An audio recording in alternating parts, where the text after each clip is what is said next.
What is up, Waffle Gang? I do hope you are well. My name is Jimsy, and today we are diving into a story that will make your blood boil. Imagine funding your 35-year-old brother's life and getting zero respect. Let's crack on with it. I'm Marcus.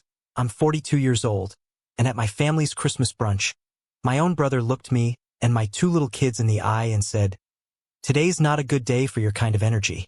Before I tell you how that one sentence led to his eviction and the implosion of my entire family, let me know where you're all watching from in the comments below. It's always good to know who's out there listening. The whole week leading up to Christmas, I'd been walking around with a familiar feeling coiled in my gut. It was a low-grade dread, the kind you get before a dentist appointment or a performance review. It was the feeling of impending family. I loved my kids more than life itself, but the thought of the obligatory holiday gatherings, the forced smiles, the carefully navigated conversations, it was exhausting. I pushed it down, of course. For my children, I would walk through fire. A tense family brunch should be easy, and for them it was pure magic. My daughter, Maya, all of 8 years old, had been wearing her sparkly red Christmas dress for 2 days straight, convinced it gave her superpowers. She was clutching a snow globe we had painstakingly made together, a little clay snowman standing beside a lopsided figure meant to be her uncle. My son, Ben, just 6, was a bundle of nervous energy, his little hand gripping a handmade card. He'd spent an hour drawing a Santa with a crooked beard. Inside he'd written, "To Uncle Leo, the cool one." In their innocent world, Uncle Leo was a rock star. He was the fun uncle who knew magic tricks and didn't have rules like bedtime. In my world, Leo was my brother, and that meant he was my responsibility. A weight I'd been carrying for so long, I'd almost forgotten what it felt like to stand up straight. The walk to his apartment was cold, the air so crisp it felt sharp in my lungs. The kids practically danced down the sidewalk, their laughter turning into little white clouds in front of them.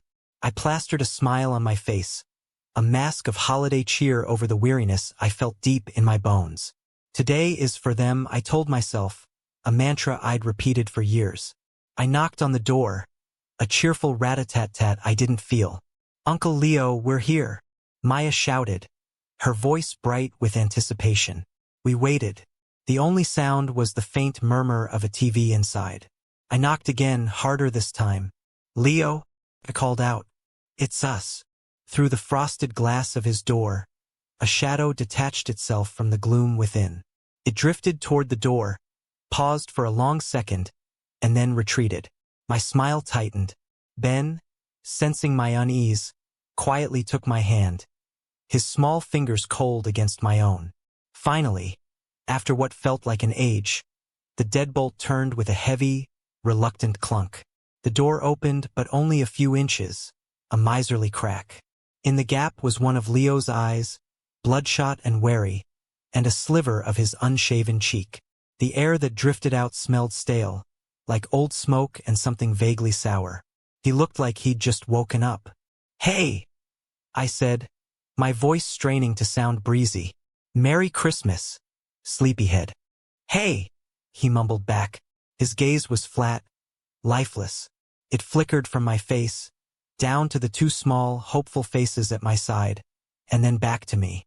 There was no recognition, no warmth. Nothing. "We brought presents," Maya sang, thrusting the snow globe forward into the small gap. Leo's I barely registered it. His focus was entirely on me, a cold, dismissive look that I knew all too well. "Look, Marcus," he said, his voice a low grumble. "Today's not a good day. It's not a good day for your kind of energy." My kind of energy? The words hit me with the force of a physical blow. The energy that pays your rent? The energy that gets you out of jail?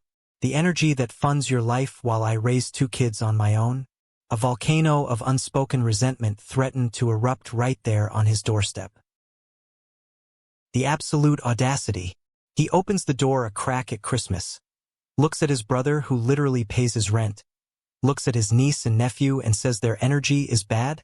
This guy is a walking, talking red flag. But then my gaze fell to my children. Maya's smile had vanished, replaced by a look of profound, hurt confusion. Her arm, still holding the snow globe, slowly lowered. Ben buried his face against my leg, hiding from the coldness radiating from the man who was supposed to be his hero. And in that instant, years of pent-up frustration didn't just boil over. They cooled. They hardened into something solid, something clear and diamond-hard inside my chest. It was certainty. I pulled a smile onto my face, a genuine one this time, but it wasn't for Leo. It was for my kids.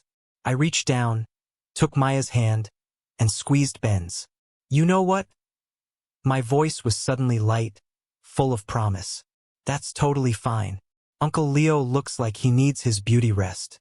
And I just had a much better idea. How about we go get those giant pancakes? The ones with the mountain of whipped cream and extra chocolate chips.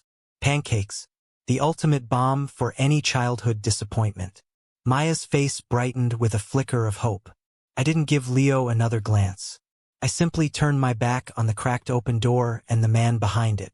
I led my children away, their small hands held tight in mine. As we reached the sidewalk, I heard the decisive thud of the deadbolt sliding home. He hadn't just closed the door. He had locked it. And in doing so, he had just handed me the key to my own freedom. He just didn't know it yet. The diner was an oasis of warmth and noise, a stark contrast to the cold silence on Leo's porch. It was a classic American joint, all red vinyl and chrome, smelling richly of coffee, frying bacon, and maple syrup. The waitress, a woman in her 60s with kind eyes and a name tag that read Brenda, immediately made a fuss over the kids. She called Maya sweetheart and Ben slugger, and slid the menus with puzzles and cartoons on the back. Just like that, their world righted itself. The trauma of the locked door was forgotten, replaced by the monumentally important decision between chocolate chip and blueberry pancakes. I watched them, a dull ache spreading through my chest. I ordered a black coffee I didn't want and a pancake I knew I wouldn't eat. My appetite had vanished, consumed by a cold resolve that was settling deep in my bones. My phone lay face down on the table, a dormant volcano of family drama. I was in the eye of the storm, a pocket of manufactured calm before the inevitable deluge of angry calls and manipulative texts. My mind, unbidden, began to unspool the past, projecting it onto the back of my eyelids. It's strange how one single, defining moment of disrespect can illuminate the entire landscape of the past, revealing a pattern you had refused to see. It all started 3 years ago with a frantic phone call at 2 in the morning. It was Leo, his voice choked with a kind of sobbing I hadn't heard since he was a scraped-knee 10-year-old. He was leaving his girlfriend. To call her toxic would be an understatement. She was a Category 5 hurricane of bad decisions and emotional arson. He'd finally had enough. "I'm on the street, Marcus," he'd wailed, the sound tinny and desperate over the phone. "I've got a duffel bag and that's it. I have nowhere to go. I'm literally standing on a street corner.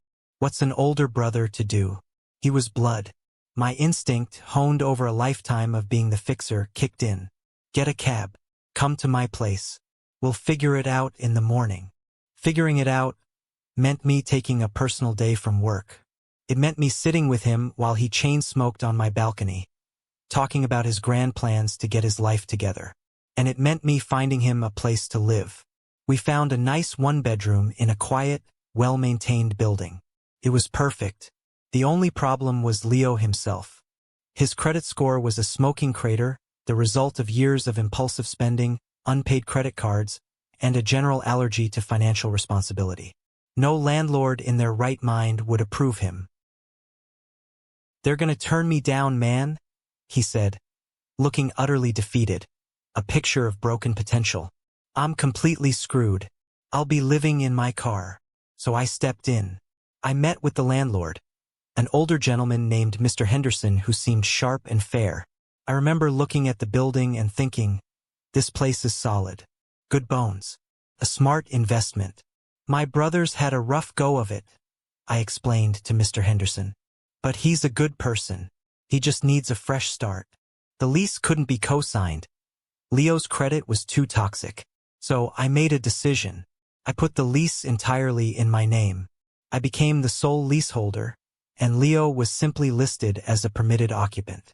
I wrote a check from my savings account for the first month's rent, the last month's rent, and the full security deposit. A check for thousands of dollars.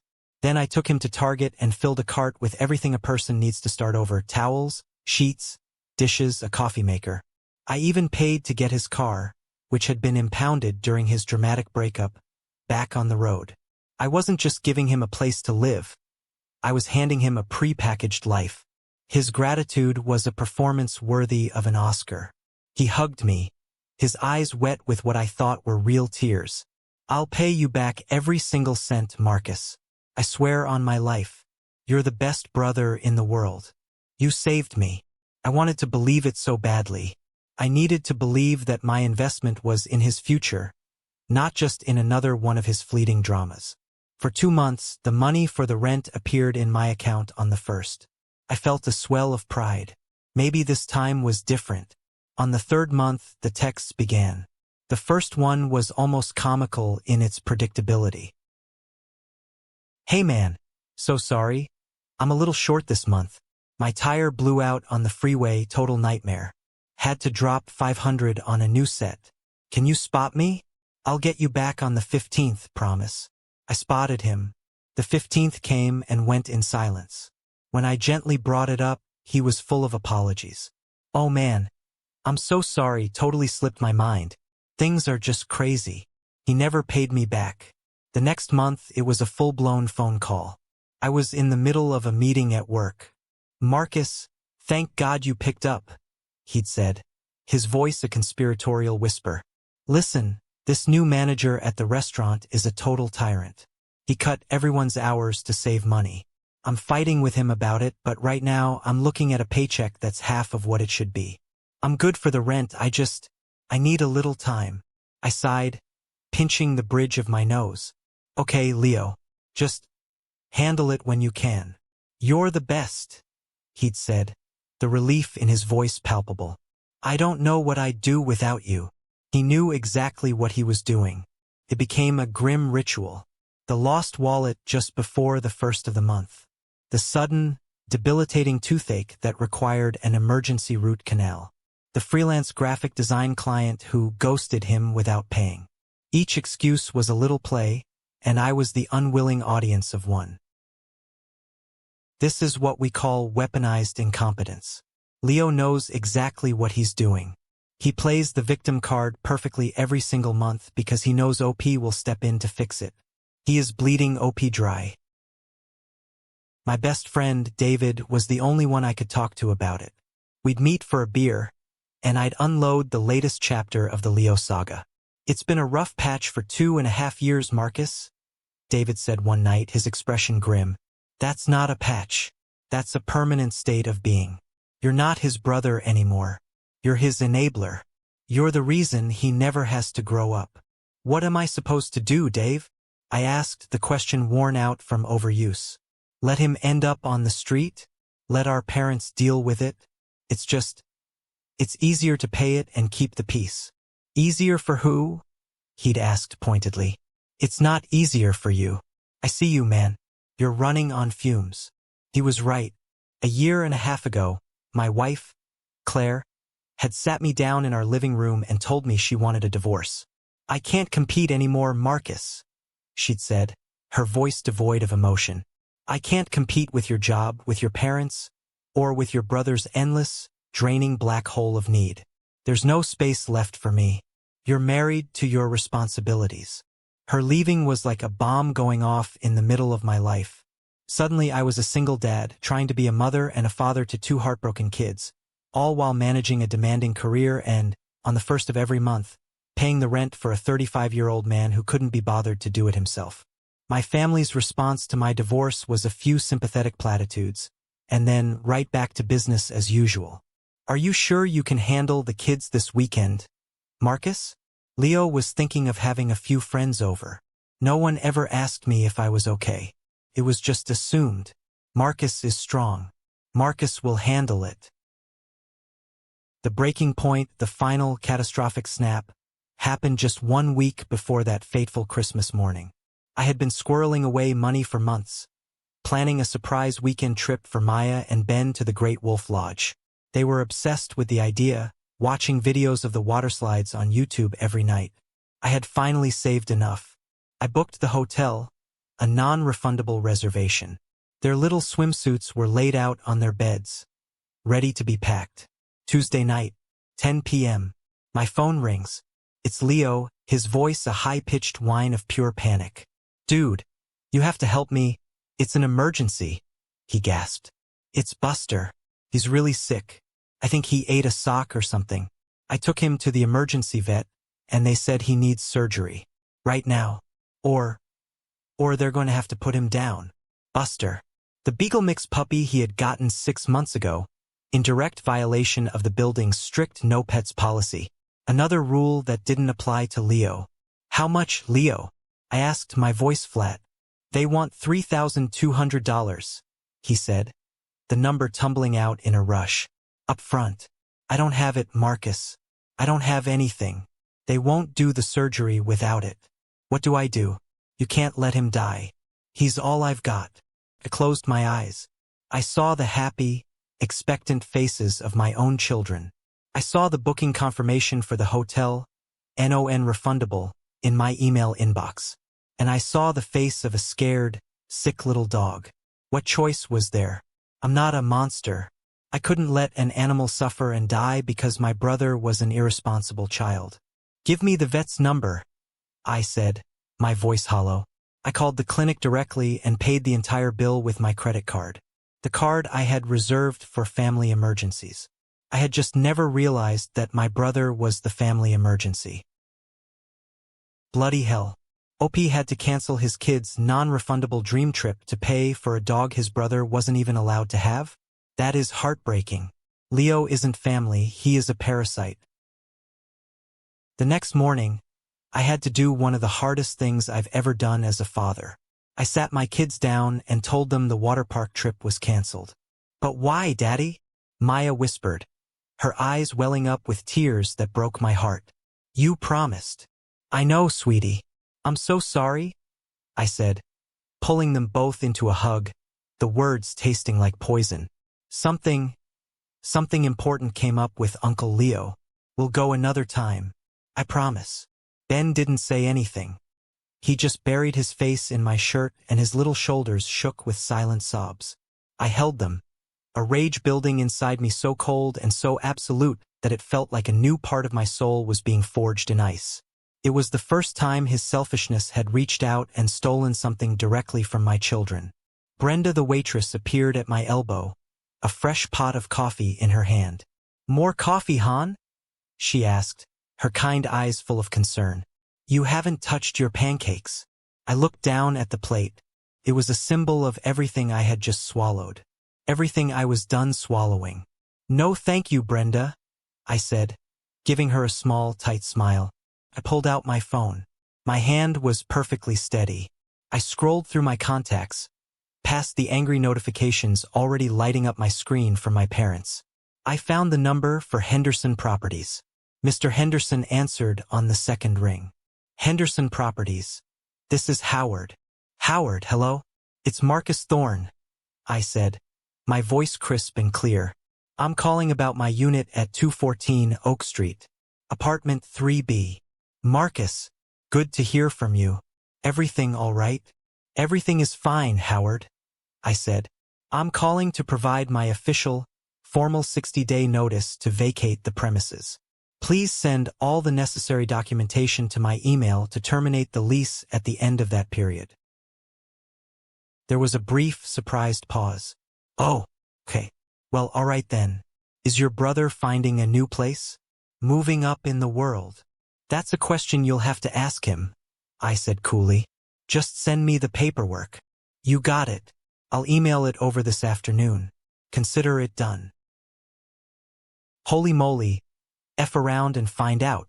OP finally grew a shiny new spine. Cutting off the lease is the absolute best move here. Let's see how cool Uncle Leo survives in the real world when the free ride ends. I hung up the phone. A profound sense of lightness washed over me, terrifying and exhilarating all at once. It lasted for a handful of seconds. Then my phone buzzed, a furious, insistent vibration against the table. The screen glowed with a picture of my father. I took one last, deep breath and answered. The storm had just made landfall. What in God's name do you think you're doing? There was no preamble. No hello. Just the sound of my father's voice. A sonic boom of pure indignation. I could almost hear the air crackling around him. Good morning, Dad, I said, my voice deliberately calm. I kept it low, for the sake of my kids, who were now trying to build a fort out of sugar packets and spoons. Don't you good morning me, Marcus, he roared. Leo just called me. He could barely speak. He's so upset. He said you're throwing him out. On Christmas. Have you lost your mind? I could picture him so clearly it was like he was in the booth with me, stomping around his home office, his face flushed a deep, angry red, his free hand slicing through the air to punctuate his fury. My father, Richard, operated on the principle that righteousness was measured in decibels. I'm not throwing him out, Dad. I'm terminating the lease on an apartment that is in my name. He has 60 days to find a new place to live. That's 2 full months. The law only requires 30 days. I'm being generous. I was channeling my inner architect. Calm, precise, factual. It was the only armor I had against his emotional onslaught. The law? The law. We're not talking about strangers. We're talking about your brother, the boy you shared a room with. Family doesn't hide behind legal clauses, Marcus. Family also doesn't treat family like a walking, talking ATM, I retorted, an edge of steel creeping into my voice. I've been the sole financial support for that boy for 3 solid years. Did he happen to mention in his hysterical phone call that he just cost me over $3,000? Money that was meant for my children? Did that part of the story come up? He sputtered on the other end of the line. It was a sound of an engine trying and failing to turn over. He mentioned his dog was sick. That's what this is about? A vet bill? You're going to make your own brother homeless because he had the decency to save an animal's life? I thought I raised a man, not some petty accountant. There it was, the classic family script. My responsibility was a flaw. My financial prudence was petty. Their emotional incontinence was decency. It was a twisted logic I had been living with my entire life. You know what, Dad? I have to go. The kids are getting restless. Marcus, you will not hang up on me when I am speaking to. I hit the red button. My thumb trembled for a second. Then I went into my contacts and muted him. I muted my mother. I muted Leo. A profound, unnatural silence filled my phone. It was beautiful. It lasted all of 5 minutes. The screen lit up with an incoming FaceTime request. From my mother, Eleanor. But the preview window was a triptych of judgment. My father, his face a thundercloud. My mother, her expression a perfect mask of worried disappointment. And Leo, wedged between them, his eyes red and puffy, a single tear tracing a path down his cheek. He looked like a tragic poet on a book cover. It was a coordinated, tactical ambush. My first instinct was to reject the call, to hurl the phone across the diner. But then I caught my own reflection in the dark screen. I looked exhausted, but the fear that was usually in my eyes was gone. It had been replaced by something else, something hard. I was done being hunted. I propped the phone against the napkin dispenser and accepted the call. Marcus, oh thank God.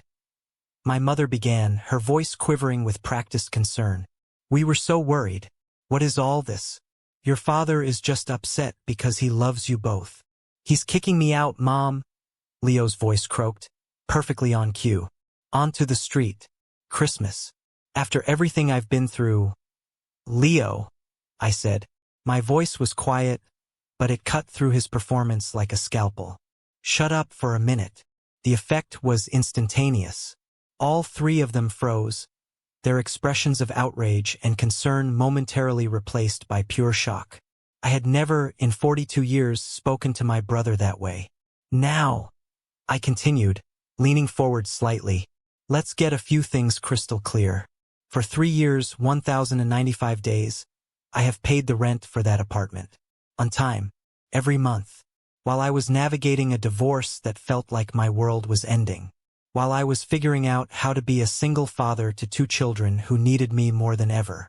And in all that time, did any of you? I looked at each of them in turn. Ever call me up, just to ask if I was okay? To ask if I needed anything? To see if I was handling it? The silence was a confession. No, I said, giving a slow, deliberate nod. The thought never even crossed your minds. Because good old Marcus can handle it. Marcus is the rock. Marcus will fix it. He'll absorb the cost, absorb the stress, absorb the disrespect. Well, this rock is done. I am done fixing things. The notice stands. He has 60 days. That is my final word on the matter. My father found his voice again, sputtering with indignation. This is unbelievable. The selfishness. You're doing this over money. It's just money, Marcus. I let out a short, sharp laugh. It was a raw, ugly sound. Just money? Do you have any idea how insulting that is? No, this isn't about money. It's about respect. A currency that, in this family, only seems to flow in one direction. That is not fair, my mother cried, clutching her pearls as if I just cursed in church. Isn't it? I countered. I looked directly at Leo's pixelated, tear-streaked face. Tell me, Leo, how's the apartment looking? Still in the same condition as when I handed you the keys. He looked genuinely baffled. What? Yeah, it's fine. It's an apartment. What does that have to do with anything? We'll see, I said, my voice low and ominous. Then I disconnected the call, leaving them staring at a black screen. Daddy, can we go home now? Maya's small voice broke the spell. My tummy hurts from the pancakes. Of course, sweetie. Let's go. I paid the check, left a 20 for Brenda, and guided my kids back out into the world. The drive home was on autopilot. My mind was a whirlwind of the things I'd said, the lines I had crossed. It didn't feel good. It felt necessary, like setting a broken bone. A painful, violent act that is the first step toward healing. Back home, I put the kids in front of a Christmas movie with mugs of hot chocolate. Their little faces finally relaxed. I retreated to my office. The adrenaline was wearing off, leaving a shaky exhaustion in its wake. I knew this was far from over. They would regroup. They would find a new angle of attack. I needed to be prepared. I thought about Leo's confused, dismissive answer. It's fine. A cold premonition slid down my spine. I pulled up my email and found Mr. Henderson's contact information. I dialed his number. Marcus, hello again, he said. I've already sent that lease termination paperwork over to you. I saw that, Howard, thank you, I said. I apologize for bothering you again, but I have a concern. As the leaseholder, I'm ultimately responsible for the condition of the unit. Have there been any issues? Any complaints from other tenants about Unit 3B?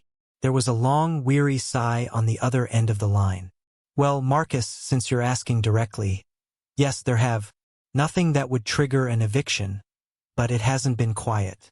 Mrs. Gable in 2B has called my office several times about loud music late at night. And she's also mentioned a very strong, persistent odor of smoke in the shared hallway. My stomach clenched. Smoke? Yes. And of course the dog, he said, his voice tired. It's a clear violation of the pet policy. I've sent several written notices about it. To be frank with you, I was surprised when you renewed the lease last year without addressing it. I felt a hot flush of shame. I had just set up the auto payment and hadn't thought twice. I'd been paying for a problem I didn't even know I had. I see. Howard, one last thing. I am formally requesting a property inspection. As the leaseholder, I need a full report on the current condition of the unit, including photos. I'm concerned about potential damages. That is absolutely your right, he said, his tone shifting to pure business. I can have my property manager, Jessica, do a walkthrough tomorrow morning. She's very thorough. I'll have her send you a full, documented report by the end of the day.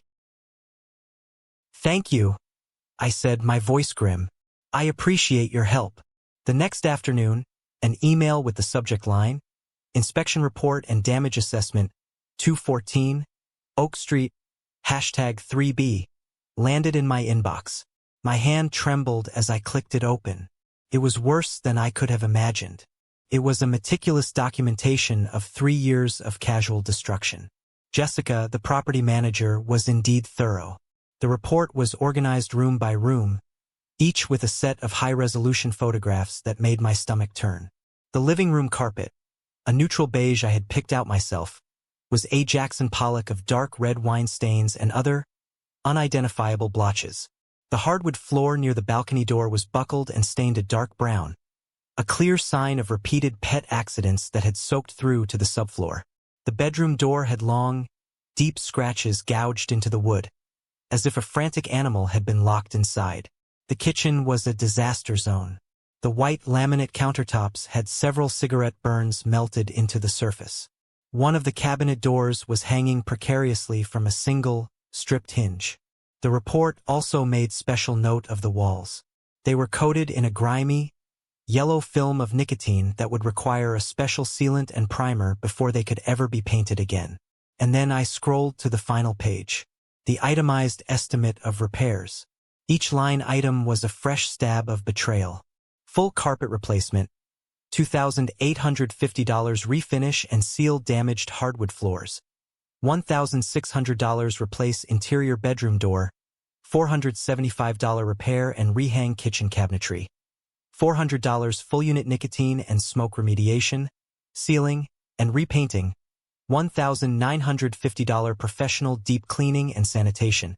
$450 the grand total, staring up at me from the bottom of the page in bold, black numbers, was $7,725. The security deposit I had paid was $1,500, which left a balance of $6,225. A balance that was legally, unequivocally my responsibility. Nearly $8 grand in damages. Smoking inside, destroying floors, letting a dog ruin the place. He trashed the apartment because he knew Marcus would eventually foot the bill. Absolute scumbag behavior. I leaned back in my chair and stared at the ceiling. The fury I felt was so pure and so cold it felt like a physical object lodged in my chest. This wasn't about being unappreciated anymore. This wasn't about family drama. This was a bill. A huge one. This was the price tag of my brother's respect for me. I saved the PDF to my desktop. I composed a new email. I addressed it to my father, my mother, and Leo. I attached the full 12-page inspection report. The subject line was simple: the final invoice. The body of the email was even simpler. This is what I am now responsible for. I look forward to hearing your plan for reimbursement. I hit send.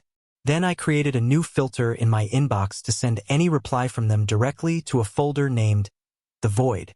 Let them scream. I had work to do. I had a bill to pay. For 2 full days, the void remained empty. The silence from my family was absolute. A chilling vacuum where there had once been a constant storm of demands and accusations.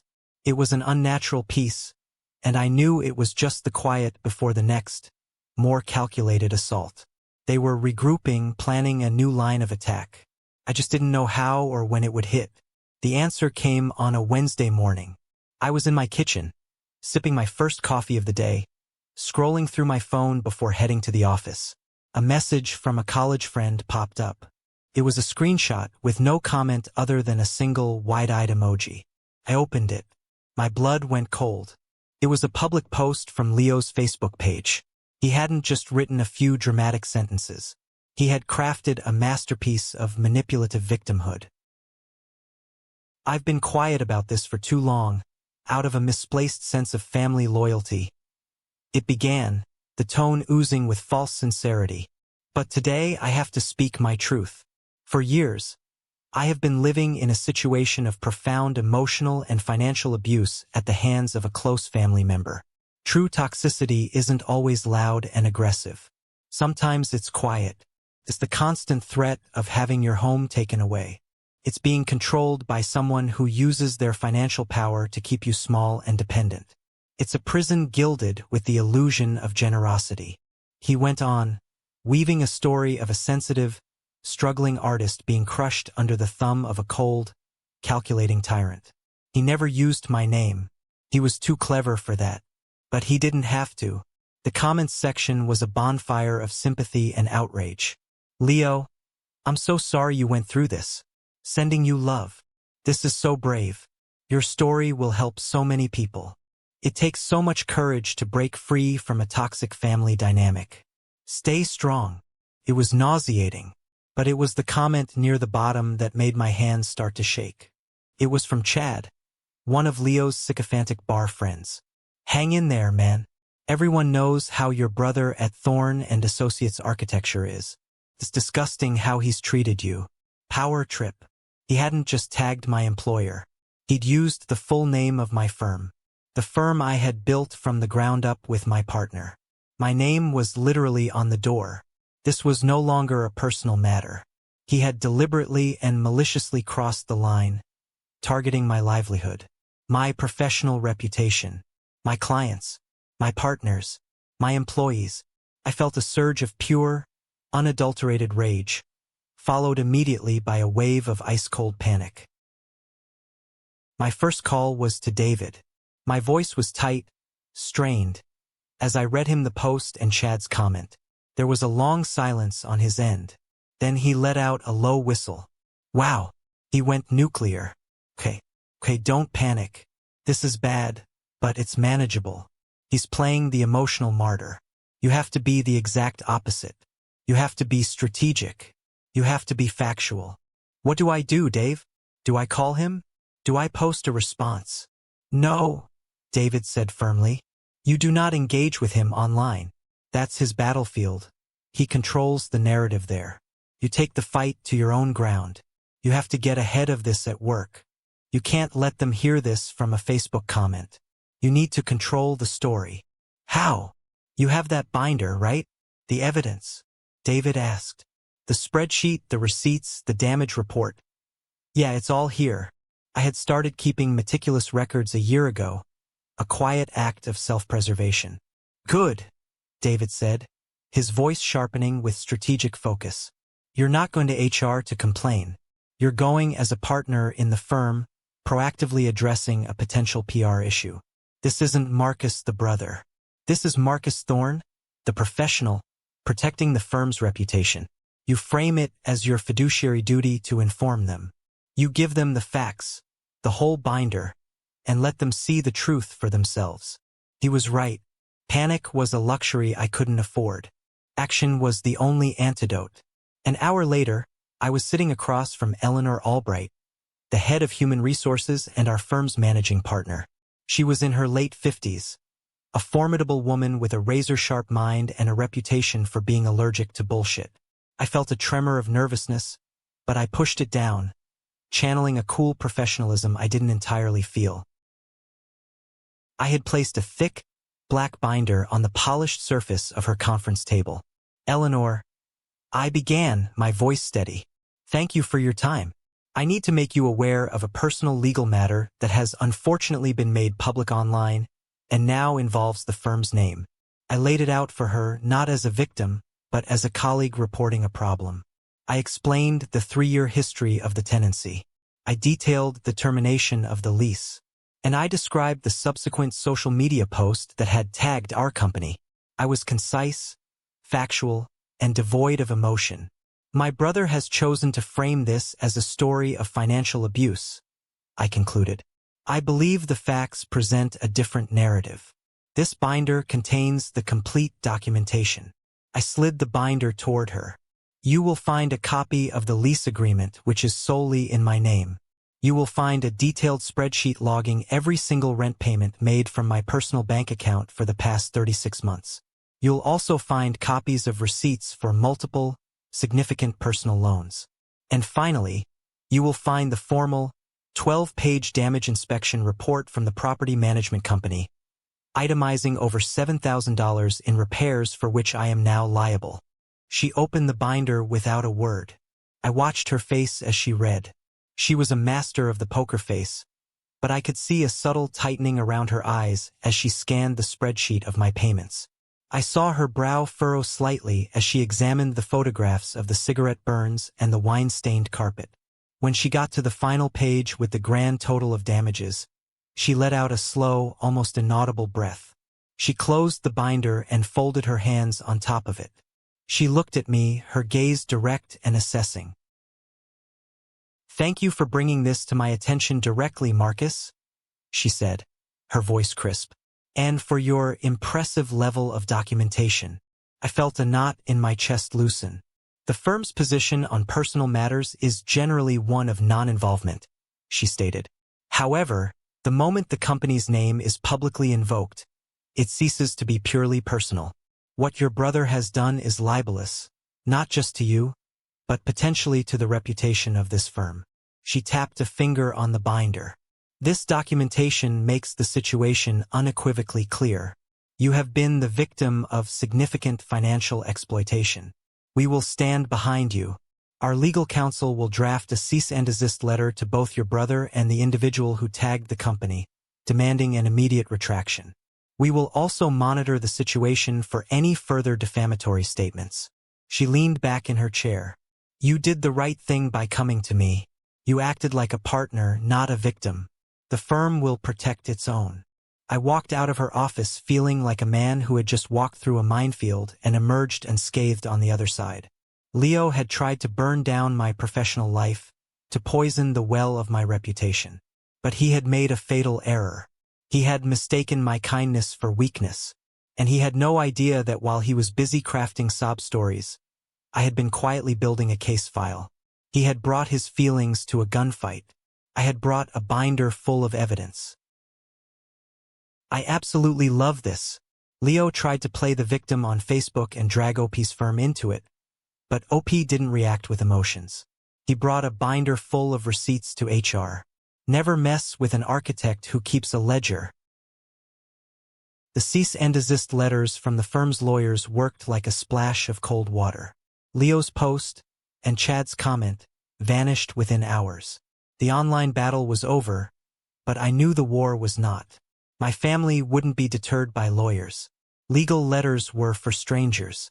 This required a family solution, which in their playbook meant a full-frontal emotional assault. The summons arrived via email 2 days later. The sender was my mother, but the tone was my father's. The subject line was a stark, all-caps declaration, "Urgent, family meeting. Marcus." The email read, dispensing with any pretense of affection. "This has gone on far enough. We are not going to communicate through lawyers and social media like a pack of animals. We are a family. We are coming to your house tomorrow evening at 7 p.m. We will sit down in a room together and we will resolve this once and for all." It wasn't an invitation. It was a declaration of war. They intended to march into my territory, surround me in my own living room, and break my will through sheer force of collective pressure. The old Marcus would have been sick with anxiety. He would have paced the floors, rehearsed his weak defenses, and probably caved before they even rang the doorbell. But the old Marcus was gone. He had died on the steps of his brother's apartment. I replied to the email with a single, definitive word: "Fine." The next evening I was ready. I sent the kids to David's house for a pizza and movie night, ensuring they were miles away from the impending toxicity. My home was quiet. I made myself a cup of tea. I sat in my favorite armchair and waited. I wasn't nervous. For the first time in my life, in a conflict with my family, I felt a profound and unshakable sense of calm. I had the facts. I had the moral high ground. And I had a secret they couldn't even imagine. At precisely 7 p.m., the doorbell chimed. I opened the door. There they stood, a united front of dysfunction. My father, Richard, stood at the forefront, his chest puffed out, his face a mask of grim determination. My mother, Eleanor, stood beside him, clutching her purse to her chest like a piece of armor, her face a carefully composed portrait of maternal concern. And behind them, lurking in the shadows of the porch light, was Leo. His earlier bravado was gone. replaced by a sullen, resentful glare. "Come in," I said, my voice even and cool. I stepped aside and held the door open, a silent commander granting access to his fortress. They filed into my living room, the same room where I had been forced to break my children's hearts just over a week ago. The air crackled with tension. They remained standing, as if preparing for a courtroom showdown. I didn't offer them a seat. I didn't offer them a drink. I stood opposite them, creating a clear line of engagement. My father, predictably, fired the opening salvo. "All right, Marcus, let's cut the theatrics. This ends tonight. You're going to call your lawyers and tell them to stand down. You are going to call the landlord and retract the eviction notice. Leo will issue a formal apology for his misguided social media activity, and we will all agree to put this unfortunate episode behind us and move forward as a family." He delivered the speech as if dictating terms of surrender. I let his words hang in the air, then I gave a small, almost imperceptible shake of my head. No, the word, quiet as it was, landed like a grenade in the center of the room. "No?" My mother gasped, her composure cracking. "Marcus, what do you mean, no? We are your family. He will be homeless. He has 52 days to find alternative housing," I stated, my voice as flat and clinical as an autopsy report. "That is more than sufficient time for a 35-year-old man to secure a place to live. And that's a separate issue from the $7,725 in damages he is leaving me to pay for." Leo scoffed, stepping forward into the light. "Oh, here we go again. Hiding behind the money. You're really going to tear your family apart over a few stains on a carpet and some chipped paint? Is that what you've become? That cold? Cold?" I looked him straight in the eye. "Let me tell you what's cold, Leo. Cold is taking money from your single-father brother that was meant for his children's happiness, and then not even having the decency to say thank you. Cold is systematically destroying a property you are living in for free and expecting someone else to clean up your mess. Cold is trying to destroy my professional reputation to save your own skin. So please, don't lecture me on the temperature of my heart. You have no idea what I've been through," he yelled, his face contorting with rage. "You have no idea what it's like to struggle. You've had everything handed to you on a silver platter. The big important architect with his perfect life." I laughed. It wasn't a sound of humor. It was a raw, grating sound of pure, undiluted disbelief. "Easy? You think any part of my life has been easy? I am raising 2 children by myself, Leo. My wife left me because I was too busy working to pay for, among other things, you. I work 60, sometimes 70 hours a week to make sure my kids have clothes on their back and a roof over their head. A roof, I might add, that I also provide for you. So you do not get to stand in my house, a house I paid for with my own sweat and sleepless nights, and tell me I've had it easy." "This is what you do," he screamed, jabbing a finger in my direction. "You twist everything to make yourself the hero and the victim. You're a classic narcissist. You're loving this, aren't you? You love having this power over me." The room went silent.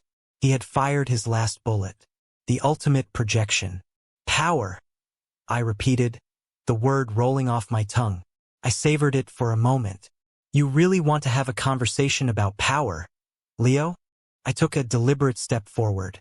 I looked at the 3 of them, at their angry, deluded, self-righteous faces.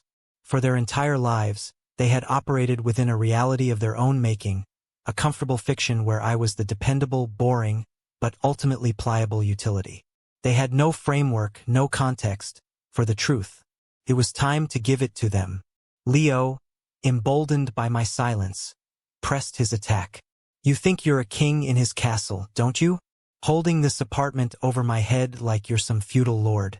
You're destroying my life, my entire life, all for one stupid apartment." His voice cracked on the last word.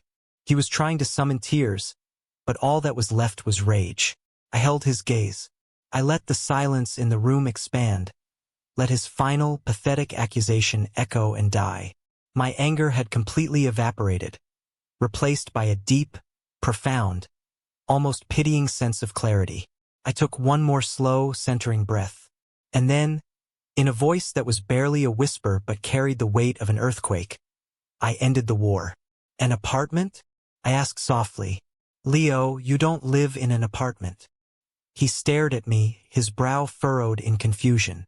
My father's eyes narrowed. What are you talking about now, Marcus? I didn't look away from Leo. I pinned him with my gaze. You live in my building. Oh my God. That plot twist just knocked me out of my chair. He doesn't just hold the lease, he owns the entire bloody building. The look on their entitled faces must have been absolutely priceless. The silence that descended upon the room was absolute. It was a physical thing, a vacuum that sucked all the air, all the sound, all the self-assured anger out of the space. It was the sound of a universe being unwritten. My father's jaw literally dropped. His face went from ruddy anger to a pale, slack-jawed shock. My mother's hand flew to her mouth, her eyes wide with disbelief. And Leo looked as if he had been struck by lightning. The color drained from his face, leaving it a pasty, sickly gray. He swayed slightly on his feet. What did you just say? My father finally managed to stammer, his voice a hoarse whisper. I bought the building, Dad, I said, my voice still quiet, but now it resonated with the immutable force of truth. 2 years ago, it was a smart real estate investment. It's held in an LLC that I own. Mr. Henderson, the man you call my landlord, is my property manager. He works for me. I let that sink in. Leo isn't my brother who I'm helping out with a lease. He is a tenant in a property that I own.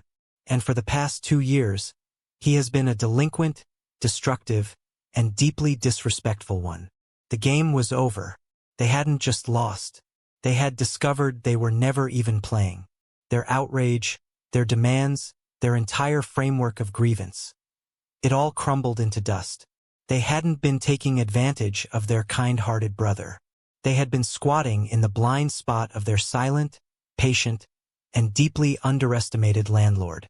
And the look on their faces told me that the truth, in that moment, was a far crueler eviction notice than any piece of paper I could have ever served them. The silence in the aftermath of my revelation was heavy and suffocating. It was filled with the wreckage of their assumptions, the shattered pieces of a reality they had so confidently inhabited just moments before. My father, a man I had never seen lose his composure, sank heavily onto the arm of my sofa. He didn't look angry anymore. He just looked old. He stared at the floor, his face ashen, as if he was trying to comprehend a language he'd never heard before. Leo remained frozen in the middle of the room. His face was a blank canvas of shock. He looked from me to my father to my mother, as if hoping one of them would tell him this was a joke, a cruel trick. But the hard, undeniable truth was reflected in my calm expression. He finally seemed to understand. He opened his mouth, then closed it again, a fish gasping for air in a suddenly dry riverbed. It was my mother who finally broke the spell. A low, wounded sound escaped her lips. Marcus, a building? A whole building? Why wouldn't you tell us? Her voice was thin, incredulous. I met her gaze. The anger was gone, replaced by a weary sadness. Honestly, Mom, why would I have? I asked, the question devoid of accusation, just a simple request for introspection. Would it have changed anything? If you knew I owned the property, would you have insisted Leo pay his rent on time? Would you have offered to cover the cost of repairs? Or would you have simply seen it as proof that I could afford his lifestyle even more easily? She flinched as if I'd slapped her. She had no answer, because we both knew the truth. It wouldn't have changed a thing. It would have just made them feel more entitled. I think, I said, my voice gentle but firm, that it's time for you all to go. My father rose slowly, like a man moving through deep water. He didn't look at me as he walked to the door.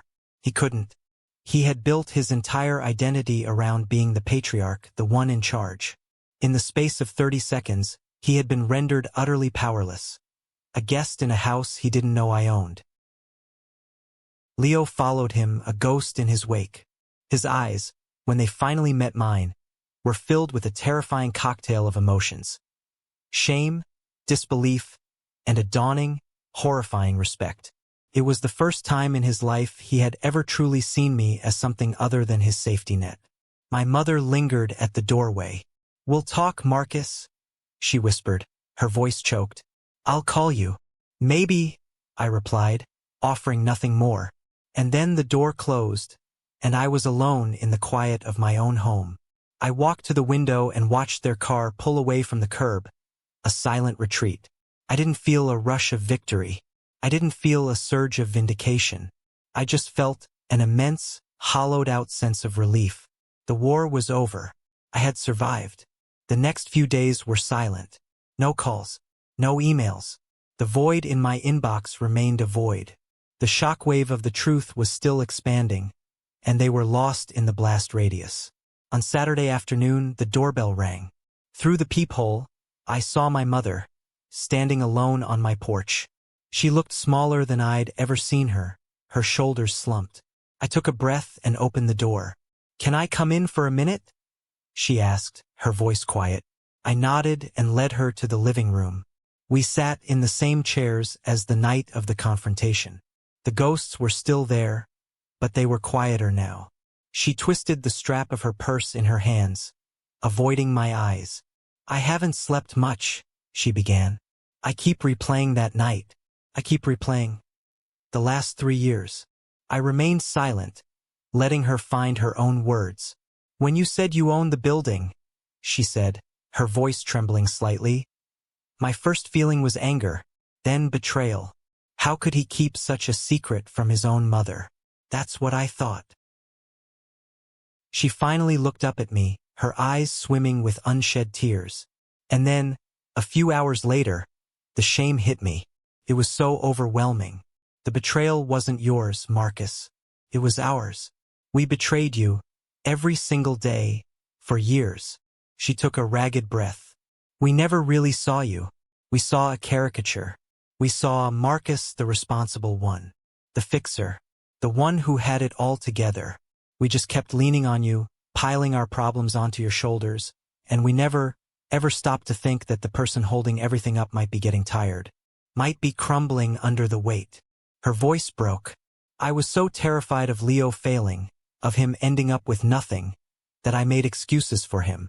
I enabled him. I told myself I was being a loving mother. But I wasn't. I was being a coward. And in my fear of his failure, I completely ignored your silent success. I ignored your struggles. I ignored your pain." A tear finally escaped and traced a path down her wrinkled cheek. "I am so sorry. Not for the money. Not for the apartment. I am sorry that I didn't see my own son. I am sorry it took this for me to finally open my eyes." The hard, frozen anger that had been lodged in my chest for years began to melt. This was it. This was the apology that mattered.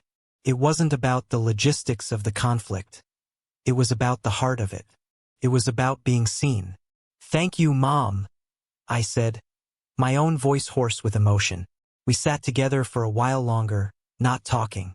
It wasn't the awkward silence of strangers, but the somber, shared silence of two people grieving for a relationship that was irrevocably broken, but perhaps, just perhaps, could be rebuilt into something new, something more honest.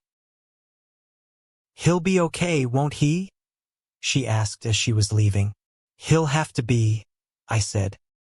"He has no other choice now." That night, an email from Leo appeared in my inbox. It was the first direct communication from him since the confrontation. Contained only 3 sentences. "I am sorry.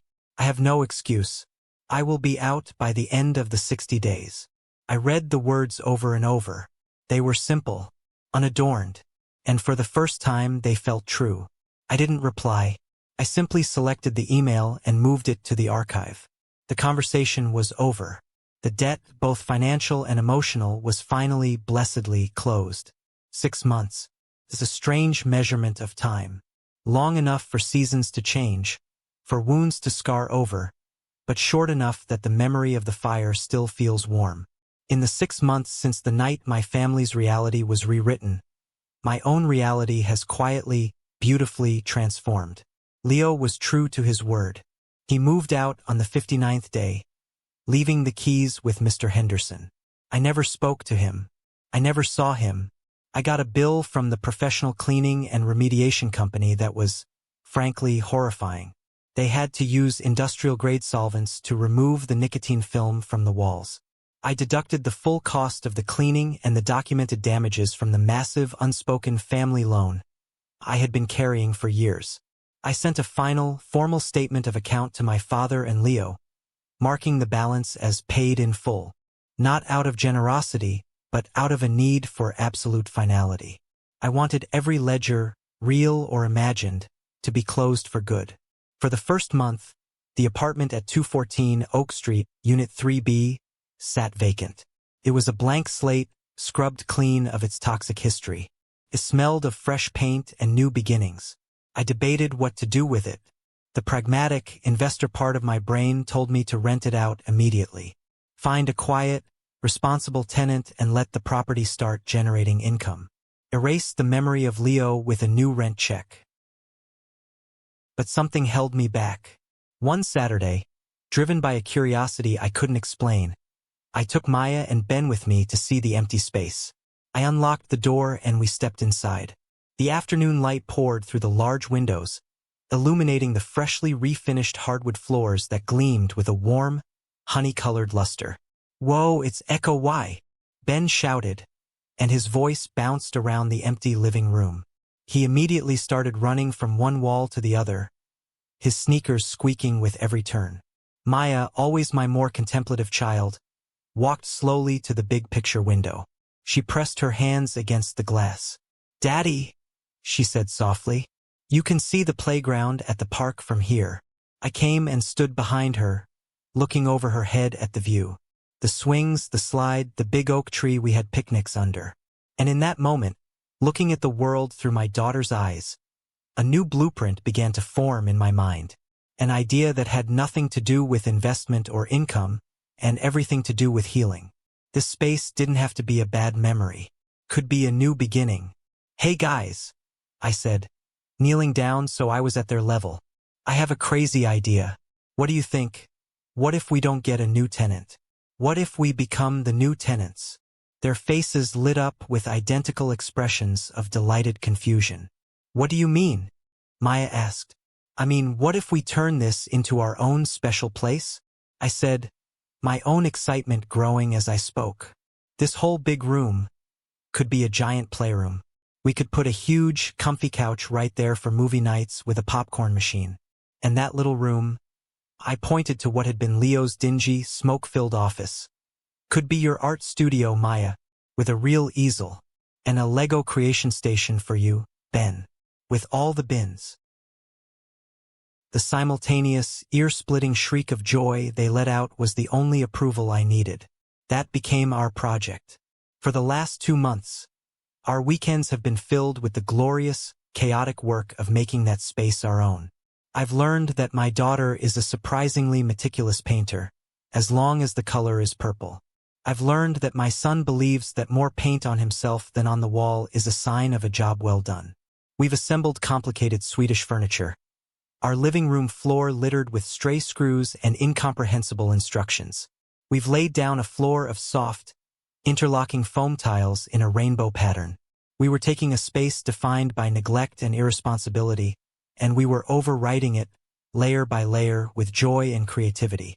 We were building something more than a playroom. We were building a sanctuary. My relationship with my parents has been its own, slower, more complicated construction project. My mother and I speak on the phone every Sunday. It's a delicate dance. We talk about the kids, about her prize-winning roses, about the new library project my firm just won. We don't talk about Leo. There's a tacit agreement. The wound is too new, but the conversations are real. She asks about my life. She listens. She is trying to see the son she had ignored for so long. It's a start. My father is a more challenging renovation. He's a man built of old, stubborn materials. But even there, cracks of light are appearing. He called me a few weeks ago, ostensibly to ask about Ben's t-ball schedule. After we'd covered the basics, there was a long, awkward pause. Your mother, she told me about the building, he stammered, the words sounding foreign and uncomfortable in his mouth. He cleared his throat. That was a smart move, Marcus. You're a smart man. A lot smarter than I ever gave you credit for. It wasn't a hug. It wasn't an I love you. It certainly wasn't an apology for a lifetime of dismissiveness. But for my father, it was the Gettysburg Address. It was an admission. It was a concession. It was a sliver of hard-won respect. And for now, that was enough. I hear whispers about Leo. My mother lets things slip, trying to be subtle. He's living across town with a roommate. He's working a steady job at a shipping company. He's paying his own rent.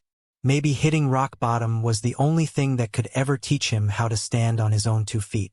Maybe one day, years from now, we'll be able to sit down and have a beer. Or maybe not. I finally learned that his life is his blueprint, not mine. My job is to focus on my own. And my blueprint has become beautifully, blissfully simple. Our new family tradition is Sunday pancake breakfast. We don't go out anymore. We make them at home in my kitchen. Maya, wearing a chef's hat, is the official batter stirrer. Ben is the head of chocolate chip distribution, a very serious role. And I am the flipper of the pancakes and the pourer of the coffee. This morning, standing at the stove, the kitchen filled with the smell of melting butter and the sound of my children's laughter, I felt a wave of profound gratitude wash over me. This was it. This was my life. Not the big, loud, complicated, dramatic family I had spent decades trying to please. But this small, chaotic, loving, pancake-filled circle of 3. It was a life I hadn't inherited. It was a life I had designed and built myself. I'm sitting on the soft foam tile floor of the playroom. Our playroom. The late afternoon sun is pouring through the window, the one Maya loves, illuminating the chaos in a warm, golden glow. Ben's Lego tower has reached a perilous new height, defying gravity. Maya is at her easel, her brow furrowed in concentration as she adds a series of very important purple birds to her painting of a yellow sun. The air is quiet, filled only with the soft scratch of her brush and the occasional, satisfying click of Legos snapping into place. It's the most peaceful sound in the world. For most of my life, I equated power with external structures. The impressive job title, the solid financial portfolio, the ownership of property. I was an architect, after all. I believed in the power of a solid foundation, of a well-designed framework. I spent 20 years building a life that looked impressive on paper, a towering skyscraper of responsibility and success. I was so busy being the architect of everyone else's life, shoring up their faulty foundations and fixing their structural weaknesses, that I failed to notice that I was living in the dark, damp basement of my own creation. The last 6 months have been a complete re-education. They have taught me that true power has nothing to do with deeds or bank statements. It isn't the grand, dramatic moment of revealing a secret or winning an argument. That was just leverage, a tool to end a conflict. The real power was a quiet, internal shift. It was the decision I made in a noisy diner while watching my son try to balance a spoon on his nose. It was the choice to value my children's well-being over my family's dysfunctional expectations. It was the moment I looked at my own life and decided that my peace of mind was not a luxury item, but an essential, non-negotiable building material. True power isn't about owning a building. It's about owning your own blueprint. It's having the clarity to look at the design of your own life and the courage to admit when it's not working. It's having the strength to take a sledgehammer to a foundation that is rotten, to tear down a structure that is unsafe, even if everyone else in the world calls that structure family. And then, it's about having the patience and the will to start over, to pick up the tools yourself and begin to build something new. Something smaller, perhaps. Something quieter. But something that is honest and true and built to last. I look at my son's tower, a testament to his focus and imagination. I look at my daughter's vibrant, impossible painting. They are safe. They are happy. They are loved. They are living in a home designed around them, a structure built on a foundation of respect and unconditional love. That is my masterpiece. Everything else is just noise. I finally drew up a blueprint for my own life, and it is, without a doubt, the most beautiful thing I have ever built. What an incredible, wholesome ending to an absolute nightmare, Waffle Gang. OP took a situation that was completely draining him and literally rebuilt it into a sanctuary for his kids, transforming Leo's smoke-stained, ruined apartment into a bright, beautiful playroom is poetic justice at its finest. It just goes to show that setting boundaries isn't about being cruel. It's about protecting your peace and your family. The fact that the parents finally had that light bulb moment, especially the mom genuinely apologizing without making excuses, is something you rarely see in these Reddit stories. It's usually double down city. As for Leo, hitting rock bottom and having to pay his own rent at a shipping company was exactly the reality check he needed. OP didn't ruin his life. OP gave him the gift of accountability. But I want to turn this over to you guys. What do you make of this massive plot twist? If you were OP, would you have revealed you owned the building sooner? Or was waiting for the perfect moment the right call? Let me know your thoughts down in the comments below. And just a huge thank you for being here today, getting involved in the stories. Your love, your support, your time. It always means the absolute world to me. Stay amazing, stay cheeky, and much love to you all.